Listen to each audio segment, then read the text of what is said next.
Students, आज हम बात करते हैं यहाँ पे यूनिट 1 और चैप्टर 1 में। सबसे पहले हम यहाँ पे टॉपिक वाइज टॉपिक कुछ इंपॉर्टेंट डेफिनेशन पे डिस्कस करेंगे। जैसे कि यहाँ पे आप देख सकते हैं कि सबसे पहला जो है इलेक्ट्रिसिटी क्या है। सबसे पहले तो हमें ये पता होना चाहिए कि इलेक्ट्रिसिटी बेसिकली है क्या। तो the energy due to which matters get property to attracting is known as electricity. ध्यान रहे स्टूडेंट्स कि क्या होता है कि जब कोई भी मैटर होता है उसमें अगर अट्रैक्टिंग करने की प्रॉपर्टी आ जाती है तो वो क्या कहलाती है? इलेक्ट्रिसिटी कहलाती है। अब बात आती है कि फ्रिक्शनल इलेक्ट्रिसिटी क्या है।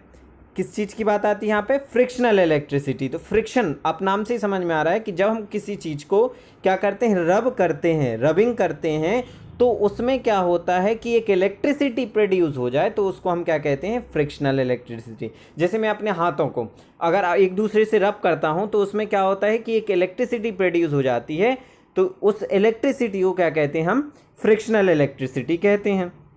अब ये फ्रिक्शनल इलेक्ट्रिसिटी या इलेक्ट्रिसिटी जो होती है वो किस वजह से होती है? तो क्या the substance which property of attracting lighter body is produce are called the electrified और चार्ज्ड।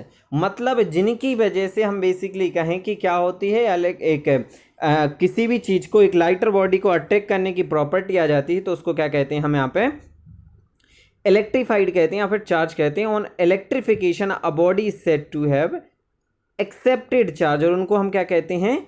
एक्सेप्टेड चार्ज कहते हैं। ठीक है, अब यहाँ पे आपको ध्यान रहे कि जो है हम बात कर रहे हैं इलेक्ट्रोस्टैटिक्स की। पहली यूनिट हमारी इलेक्ट्रोस्टैटिक। तो इलेक्ट्रोस्टैटिक्स है क्या? तो यहाँ पे आप देख रहे हैं क्लियरली कि जो है the branch of physics which deals with study of electric charge at rest. ध्यान से सुनना, यहाँ पे जो चार्ज रहेंगे वो रेस्ट कंडीशन में रहेंगे, इसीलिए इसको हम क्या कहते हैं? इलेक्ट्रोस्टैटिक या स्टैटिक इलेक्ट्रिसिटी। ध्यान रहे स्टूडेंट्स, ये क्या है? स्टैटिक इलेक्ट्रिसिटी है। क्यों?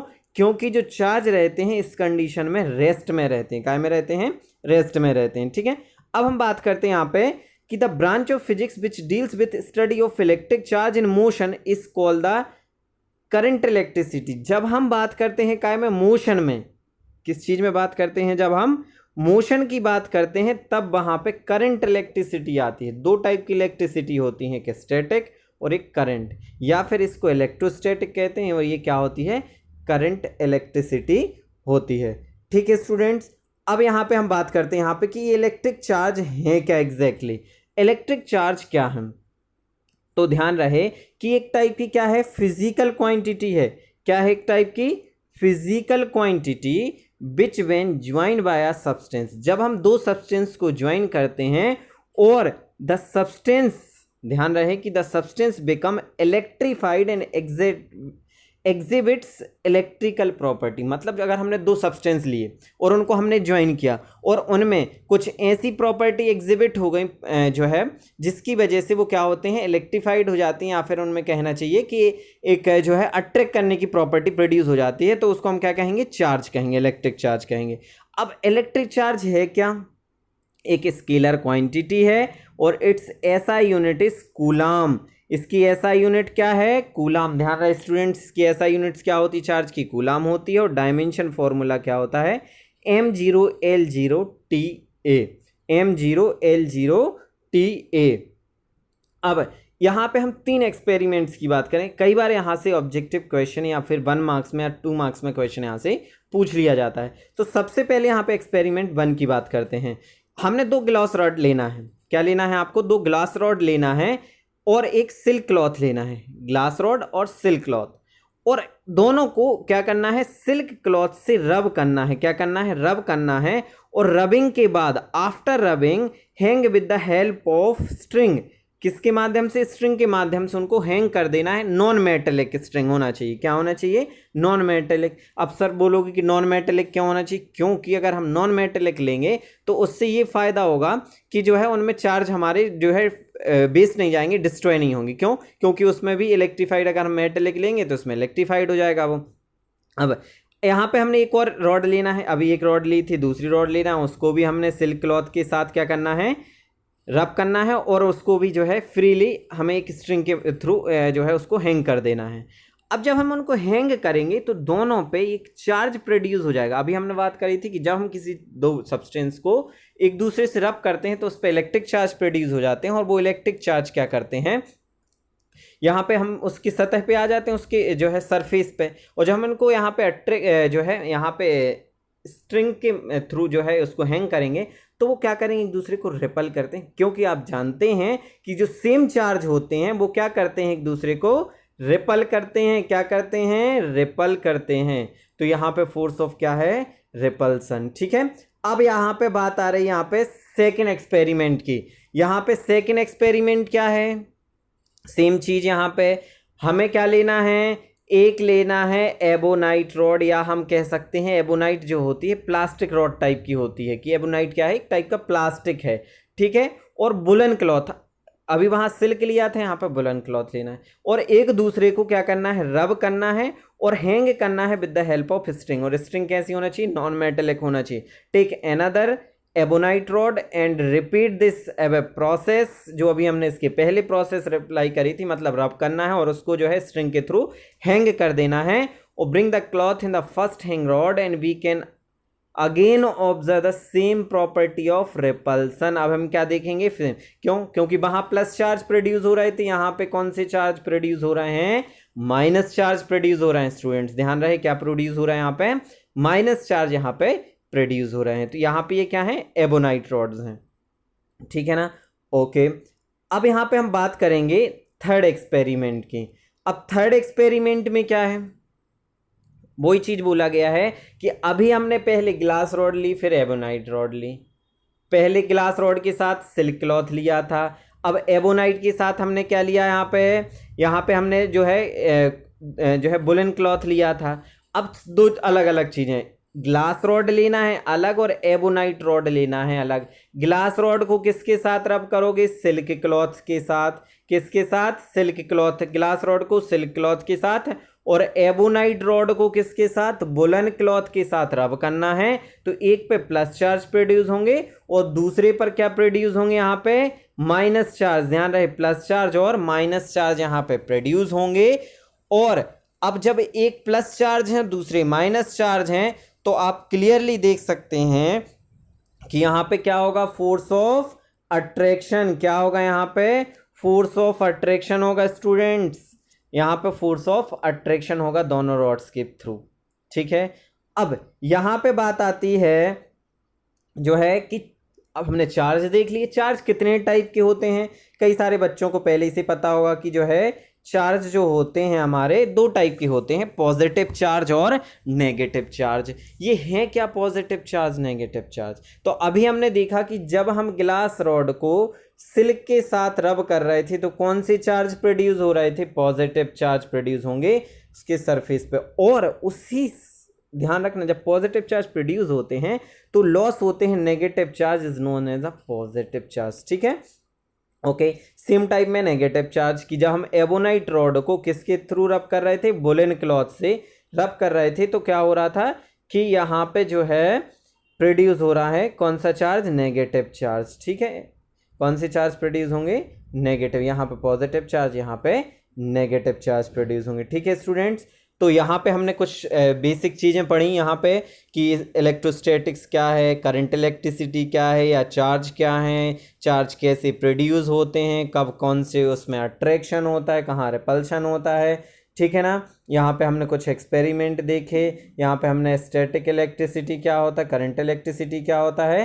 तो पॉज कर करके आप सारे टॉपिक्स को बिल्कुल एकदम से क्लियर करेंगे, और जो भी डाउट्स हो तो आप यहाँ पे आपको पूछना है। ठीक है स्टूडेंट्स,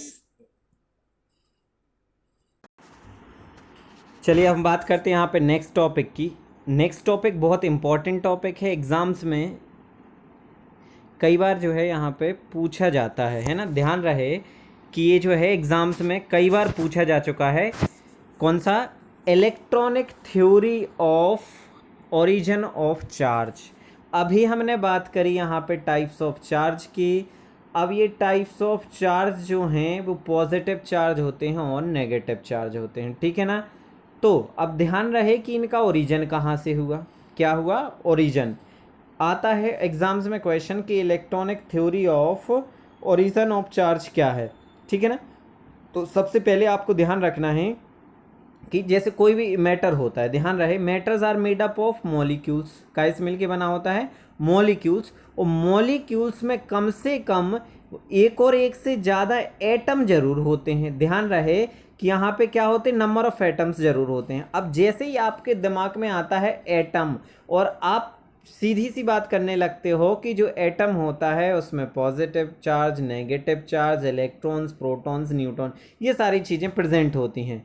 अब यहाँ पे क्या होता है, whole mass of atoms are suspended situated at the centre of atoms, और जहाँ पे उसका मास सस्पेंडेड होता है उसको हम क्या कहते हैं, न्यूक्लियस कहते हैं। क्या कहते हैं, न्यूक्लियस कहते हैं। It is found that nucleus consist of two types of particles.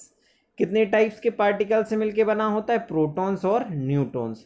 अब ध्यान रहे कि जो न्यूक्लियस में दो टाइप के चार्ज होते हैं, प्रोटॉन्स और न्यूट्रॉन्स होते हैं। क्या होते हैं, प्रोटॉन्स और न्यूट्रॉन्स होते हैं, ठीक है। जो न्यूट्रॉन्स होते हैं वो न्यूट्रल होते हैं, प्रोटॉन्स जो होते हैं वो पॉजिटिव चार्ज होते हैं। कैसे होते हैं, पॉजिटिव चार्ज होते हैं, ठीक है। अब protons are positively charge, neutrons are neutral. Neutrons कैसे होते हैं, न्यूट्रल्स होते हैं। ध्यान रहे इस बात का कि कैसे होते हैं, न्यूट्रल होते हैं। अब न्यूट्रल पार्टिकल्स हैं। अब another type of particles which are present inside the atoms are called the electrons having negatively charge. अब एक और टाइप के चार्ज होते हैं, वो कैसे होते हैं, नेगेटिवली चार्ज होते हैं, विच रिवॉल्व्स अराउंड द न्यूक्लियस, जो कि क्या करते हैं, न्यूक्लियस के अराउंड घूमते रहते हैं। इतना आपको क्लियर हो गया होगा, ठीक है। अब है क्या, कैसे ये जो है चार्ज जो हैं ऑब्जर्व होते हैं, निकलते हैं। तो अब आपको ध्यान रखना है, rememberable fact that observe that the magnitude of negatively charge is possessed by an electron is exactly equal the magnitude of the positive charge। अब जितना मैग्नीट्यूड नेगेटिव चार्ज का होता है उतना ही मैग्नीट्यूड किसका होता है, पॉजिटिव चार्ज का। मतलब इनका मैग्नीट्यूड होता है वो सेम होता है। In addition this number of electrons in atom is also equal to the number of protons. मतलब ये चीज़ क्लियर है कि जो नंबर ऑफ प्रोटॉन्स होते हैं वो क्या होते हैं, नंबर ऑफ इलेक्ट्रॉन्स के इक्वल होते हैं। ध्यान रहे कैसे होते हैं, इक्वल होते हैं। Total amount of negative charge in it, therefore they are neutralised to each other, then make जो है इलेक्ट्रिकली न्यूट्रल। तो मतलब जो एटम होता है वो इलेक्ट्रिकली कैसा होता है, न्यूट्रल होता है। इलेक्ट्रिकली क्या होता है, न्यूट्रल होता है। अब सवाल ये है कि कैसे। अब ये यहाँ से आपको थोड़ा सा ध्यान देना जरूरी है कि electrons which are close the nucleus are called the bound electrons. अब जैसे नंबर ऑफ क्या होती हैं, सेल्स होती हैं, तो कुछ इलेक्ट्रॉन्स यहाँ पे जो है न्यूक्लियस के पास होंगे, कुछ दूर होंगे। जैसे ये हो गया आपका जो है न्यूक्लियस, इस तरीके से क्या होते हैं, सेल्स होते हैं। तो कुछ इलेक्ट्रॉन्स यहाँ पे आपके पास में होंगे, ठीक है, कुछ यहाँ पे इलेक्ट्रॉन्स आपके जो है यहाँ पे आपके पास में होंगे, और कुछ इलेक्ट्रॉन्स आपके यहाँ पे दूसरी को जो है सेल्स में होंगे। इस तरीके से जो है कुछ और पास में होंगे। तो ये जो पास वाली सेल्स में इलेक्ट्रॉन्स होते हैं, जो पास वाली सेल्स में इलेक्ट्रॉन होते हैं उनको हम क्या कहते हैं, बाउंड इलेक्ट्रॉन्स कहते हैं। और जो दूर वाले सेल्स में जो इलेक्ट्रॉन्स होते हैं, क्या होते हैं, जो दूर वाले सेल्स में इलेक्ट्रॉन्स होते हैं उनको हम क्या कहते हैं, यहाँ पे आपको ध्यान देना है कि जो है जो टाइटली बाउंड नहीं होते हैं, डिस्टेंस इलेक्ट्रॉन्स कह सकते हैं, जो बहुत डिस्टेंस पे होते हैं, ठीक है। अब यहाँ पे जो है जैसे ही इलेक्ट्रॉन्स दूर जाते जाते हैं, अब इस चीज़ को थोड़ा सा ध्यान देना है। जैसे यहाँ पे आपका न्यूक्लियस है, जैसे ही आप दूर जाते जाओगे कि जो इनका बाउंडेशन होगा वो न्यूक्लियस से कैसा होता जाएगा, कम होता जाएगा। कैसा होता जाएगा, कम। मतलब अट्रैक्शन जो होगा वो डिक्रीज होता जाएगा according to the relation F is directly proportional to D square. मतलब डिस्टेंस बढ़ेगी तो जो फोर्स ऑफ अट्रैक्शन होगा इलेक्ट्रॉन्स और जो है प्रोटॉन्स के बीच में वो कम होता जाएगा। So a weakly force these electrons is can be considered as a free electron. मतलब जो दूर इलेक्ट्रॉन्स होते हैं उनको फ्री इलेक्ट्रॉन्स कहते हैं, जो कि actually transfer these free electrons, जो फ्री इलेक्ट्रॉन्स होते हैं वही क्या करते हैं, मेक्स द बॉडी चार्ज्ड। और उन्हीं की वजह से, फ्री इलेक्ट्रॉन्स की वजह से ही बॉडी कैसी होती है, चार्ज्ड होती। फ्री इलेक्ट्रॉन, ध्यान रहे क्या, फ्री इलेक्ट्रॉन। मतलब इतना क्लियर है कि जहाँ जितने ज़्यादा फ्री इलेक्ट्रॉन्स होंगे जितने ज़्यादा फ्री इलेक्ट्रॉन्स आपके होंगे बॉडी में उतने ही ज़्यादा वो चार्जेबल रहेगी। तो मतलब यहाँ किस चीज़ जो है चार्ज किस बात पे डिपेंड करते हैं, उसके जो है उसकी जो बॉडी होती है चार्ज बॉडी, वो किस बात पे डिपेंड करती है, उसके फ्री इलेक्ट्रॉन्स पे। किस पे डिपेंड करती है, फ्री इलेक्ट्रॉन्स पे डिपेंड करती है। Clear students. अब यहाँ पे हम बात करेंगे कंडक्टर और इंसुलेटर्स के बारे में। कंडक्टर इंसुलेटर्स क्या हैं, ये भी थोड़ा सा आपको जानने की जो है इंपॉर्टेंट टर्म्स है, जो कि बेसिक, जो कि आगे इनकी ज़रूरत पड़ने वाली है। On the basis of motion of charge are available free electron substance and classified into the category of 3 terms. मतलब जो है चार्ज के अकॉर्डिंग इनको हमने 3 टाइप से डिवाइड किया है, कंडक्टर, इंसुलेटर और सेमी कंडक्टर। कंडक्टर, इंसुलेटर और सेमी कंडक्टर। अब कंडक्टर क्या है, these those substance which allow the charge to easily flow through them are called conductor. मतलब जहाँ पे चार्ज जो है इजीली फ्लो हो जाए, जहाँ चार्ज क्या हो जाए, इजीली फ्लो हो जाए, तो वहाँ पे क्या होता है, कंडक्टर होता है। जैसे सिल्वर होता है best conductor of electricity in metal, earth, human body are the examples of the conductor. ये सारे क्या होते हैं, मतलब हम बेसिकली कहें कि इनमें से कंडक्टर जो है चार्ज होते हैं वो फ्लो हो जाते हैं। ठीक है। Free electrons are found abundance in a conductor and these electrons are move freely inside the conductor. मतलब सबसे ज़्यादा जो फ्री इलेक्ट्रॉन्स होते हैं यहाँ पे सबसे ज़्यादा मूव करते हैं। ठीक है, ध्यान रहे कि यहाँ पे सबसे ज़्यादा कौन मूव करते हैं, कंडक्टर जो यहाँ पे इलेक्ट्रॉन्स जो है मूव करते हैं कंडक्टर में। ठीक है। अब यहाँ पे बात करते हैं इंसुलेटर और सेमीकंडक्टर की। तो इंसुलेटर्स क्या होते हैं, these are those substance which do not allow the charge to flow through them. मतलब जो अपने में से चार्ज को फ्लो होने नहीं देता है, जो अपने में से चार्ज को क्या नहीं होने देता है, फ्लो नहीं होने देता है, वो क्या होते हैं, जैसे वुड हो गया, रबर हो गया, ग्लास हो गया, plastics etcetera are the free electrons are not found in the insulator. मतलब जो है इंसुलेटर में फ्री इलेक्ट्रॉन्स नहीं होते हैं। क्या नहीं होते हैं, फ्री इलेक्ट्रॉन्स नहीं होते हैं। अब इन दोनों के बीच में होता है सेमीकंडक्टर। क्या होता है, सेमीकंडक्टर होता है। तो सेमीकंडक्टर क्या होता है, the substance whose electrical conductivity the between the electrical conductivity और कंडक्टर। मतलब जिसकी कंडक्टिविटी किसके बीच में होता है, कंडक्टर और इंसुलेटर के बीच में।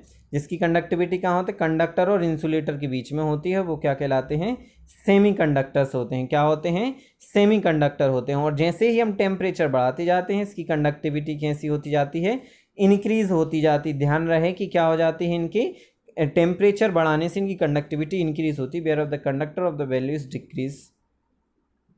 ठीक है ना। तो अब इस बात को थोड़ा सा ध्यान रहे कि क्या होती है, यहाँ पे कंडक्टर की जो वैल्यू होती है वो डिक्रीज होती है। अब जो है कुछ यहाँ पे एग्जांपल्स दिए गए हैं, silicon, germanium are commonly use ना सेमी कंडक्टर्स। ठीक है ना स्टूडेंट्स। तो यहाँ पे ध्यान रहे कि ये क्या होते हैं, सेमी कंडक्टर। अब यहाँ पे आपको एक डायग्राम के थ्रू चीज़ें समझाई जा रही हैं कि क्या एग्जैक्टली जो है कंडक्टर है, सेमीकंडक्टर और इंसुलेटर। तो यहाँ पे एनर्जी के थ्रू आप समझ पाएंगे। जैसे यहाँ पे आप देख रहे हैं कंडक्टर में, क्या आप देख रहे हैं, यहाँ पे कंडक्टर में देख रहे हैं कि कंडक्टर में एक कंडक्शन बैंड है, एक इंसुलेशन, और इनके बीच में किसी भी टाइप का कोई गैप नहीं है। और ये इलेक्ट्रॉन्स होते हैं, जैसे कंडक्शन बैंड में इलेक्ट्रॉन्स जाते हैं तो कंडक्टिविटी, ठीक है, कंडक्टिविटी प्रोड्यूस होने लगती है। तो ये होता है कंडक्शन बैंड, बैलेंस बैंड होता है, कंडक्शन बैंड होता है। ठीक है।